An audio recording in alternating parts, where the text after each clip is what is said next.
अस्सलाम वालेकुम। आपको पता है कि हम सूरह माइदा पढ़ रहे हैं, उसकी हमने तकरीबन 62 आयत कंप्लीट की हैं। उसी को आगे से हम जो है वो कंटिन्यू कर रहे हैं। बिस्मिल्लाहिर्रहमानिर्रहीम।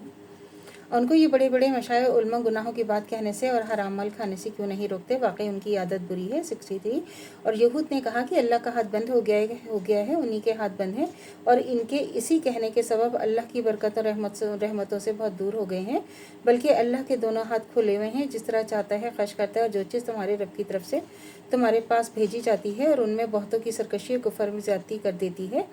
और हमने उनमें बाहम अदावत बुग़्ज़ क़यामत तक के लिए डाल दी हैं। जब कभी वो लड़ाई की आग भड़काते हैं तो अल्लाह उसको फ़रोग़ कर देता है। वो मुल्क में फ़साद करते फिरते हैं। अल्लाह फ़साद करने वालों को महबूब नहीं रखता। 64। अगर ये अहले किताब ईमान ले आए और अल्लाह से डरते रहे तो हम ज़रूर उनके तमाम गुनाह माफ़ कर देते और हम उनको नेमतों के बाग़ात में दाखिल करते हैं।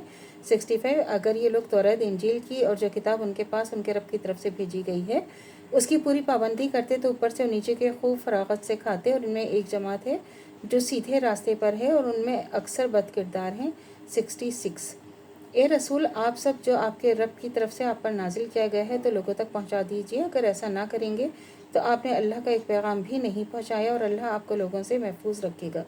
बेशक अल्लाह काफिरों को सीधा रास्ता नहीं बताएगा। 67। आप कह दीजिए कि ए अहले किताब, तुम किसी राह पर भी नहीं जब तक तुम तौरात और इंजील और जो किताब तुम्हारे पास है तुम्हारे रब की तरफ से भेजी गई है उनकी भी पूरी पाबंदी ना करोगे। और ज़रूर जो चीज़ आपकी तरफ आपके रब की तरफ से भेजी जाती है वो उनमें से अक्सर लोगों की सरकशी और कुफर की और ज़्यादा कर देती है और आप उन काफिरों पर गम ना क्या करें।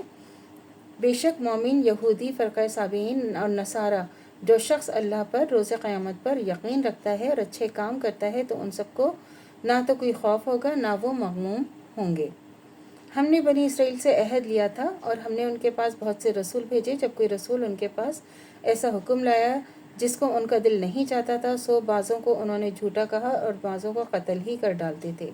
और उन्होंने यही ख्याल किया कि कोई सज़ा ना होगी और उससे और भी अंधे और बहरे हो गए। फिर अल्लाह ने माफ़ कर दिया, फिर भी वो अंधे बहरे ही बने रहे।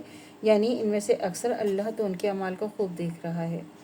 आप देखें अल्लाह ताला किस तरह इसके अंदर देखें, अल्लाह पर यकीन कामिल होना बहुत ज़रूरी है। अगर कोई ये समझता है कि हम सब कुछ कर लेंगे और हमें किसी की ज़रूरत नहीं है तो अल्लाह सब देख रहा है और अल्लाह की मर्ज़ी के बगैर कोई काम नहीं हो सकता। अल्लाह ताला गफ़ूर रहीम है और गफ़ार है, रहीम है, रहमान है। और जो जिस तरह अल्लाह कहते हैं ना फ़यकुन हो जा तो वो चीज़ हो जाती है। तो अल्लाह से दुआ करनी चाहिए जो हमारा ईमान है मरते दम तक कायम व दायम रहे, ख़ात्मा बिल खैर ईमान पर हो। इजाज़त दीजिए। अल्लाह हाफ़िज़। मेरे चैनल को लाइक कीजिए, शेयर कीजिए, सब्सक्राइब कीजिए। शुक्रिया।